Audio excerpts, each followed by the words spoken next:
candle shall shine no more at all in thee, and the voice of the bridegroom and of the bride shall be heard no more at all in thee. For thy merchants were the great men of the earth, for by thy sorceries were all nations deceived. Now real quick, let's click on this word sorcery.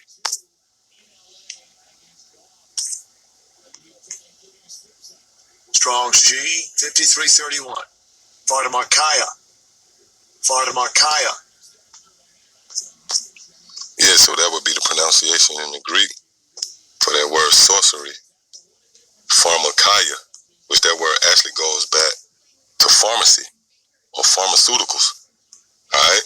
It says the use or the administering of drugs, poisoning. See? Poisoning. Now when you go down here to the Strong's definitions, it says medication, pharmacy, i.e., by extension, magic, literally or figuratively, sorcery, witchcraft. See that? Sorcery, witchcraft. So it's no coincidence that right now you see these devils pretty much attempting to poison you. To stick a damn needle in you, man, to give you some vaccine, to poison you. That's a form of the sorcery and the witchcraft or the whore. See? So we're in a time where the whore is transitioning into the witch. And that's pretty much a form of rebellion right there. Because as the so-called white man and his kingdom become more and more apparently compromised, you can see where this man is losing his grip on power. He's resisting. He's fighting back. And according to prophecy, one of his methods of resisting or rebelling would be through his sorcery and witchcraft. See? And that's found also right here in the book of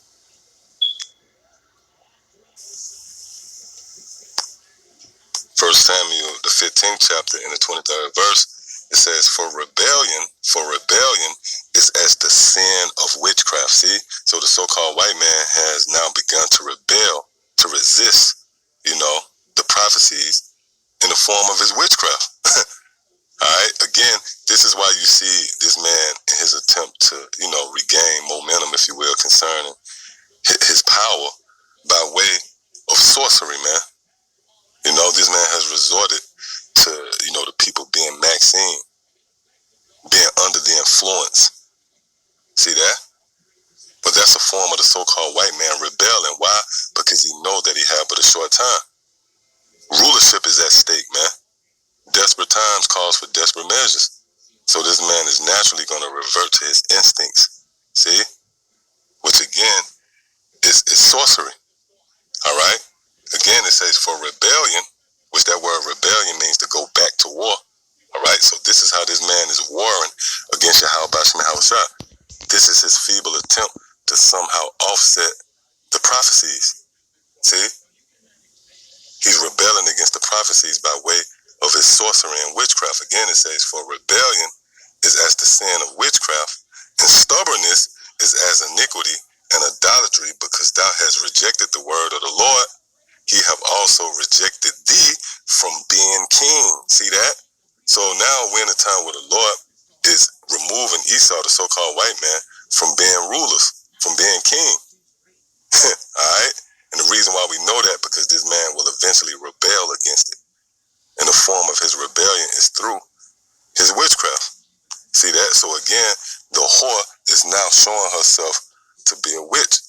That's the chronological order, if you will. Out of desperation, this devil will try to lean on his sorcery and his witchcraft in effort to retain, his power.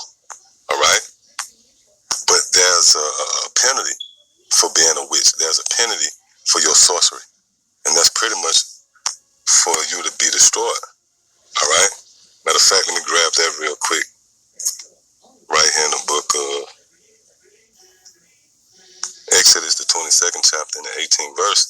It says, thou shalt not suffer a witch to live. See, thou shalt not suffer a witch to live. So there's a penalty for being a witch or coming under the guise of a witch, practicing witchcraft. Which, by the way, what we read right here is in the law. And this proves that the law is still in effect. Why? Because Esau, he took to himself the law. This man claimed to be the chosen people of the Most High. these gutter rats in our land. You know, they took the law, statutes, and commandments unto themselves. You know, you have to swear on the Bible. These inaugurations, they swear in these presidents on the Bible. When you read Psalms, the 50th chapter, it tells you how they cast the words of the Lord behind them. So in order for you to cast anything or throw anything, one must first possess it. So this is how the Lord chose to snare you devils, man, by applying the law to judge you. Again, it says, thou shalt not suffer a witch to live. And this witch actually translates to the whore. All right? And that can be proven right here in the book of Nahum, the 3rd chapter, in the 4th verse. It says, because of the multitude of the whoredoms of the well-favored harlot. Yeah, again, it says, because of the multitude of the whoredoms of the well-favored harlot. Yeah, and this whore, or this harlot that we read here in the book of Nahum, the 3rd chapter, is actually the same whore or harlot that we read in Revelation, the 17th and 18th chapter, which would be America. Again, because of the multitude of the whoredoms of the well-favored harlot, the mistress of witchcrafts. See? The mistress of witchcrafts. So you can see where the word witchcraft is in the same breath with whoredom, meaning the whore would be interchangeable with the witch. See? It says that selleth nations through her whoredoms and families through her witchcraft. So what you're witnessing is the rebellion of the whore being climaxed or on display, if you will, through her witchcraft, man. And again, rebellion is as the sin of witchcraft. So this man is rebelling. He's resisting prophecy, or attempting to, which pursuing the biblical prophecy in the book of 2 Thessalonians, the 2nd chapter, the Lord will consume this man with the spirit of his mouth, meaning the prophets, before ultimately destroying this man with the brightness of his coming, man. So it's prophesied that the devil will be identified and targeted. What you're witnessing is nothing more than a witch hunt. The hunter has now become the hunted. And pursuant to the law, once that witch is identified and targeted, then by no means should that witch be suffered to live, meaning the utter and complete desolation and destruction of this place, America, Babylon the Great. So y'all just want to touch on that. Lord willing, it was edifying. Till the next time I say shalom.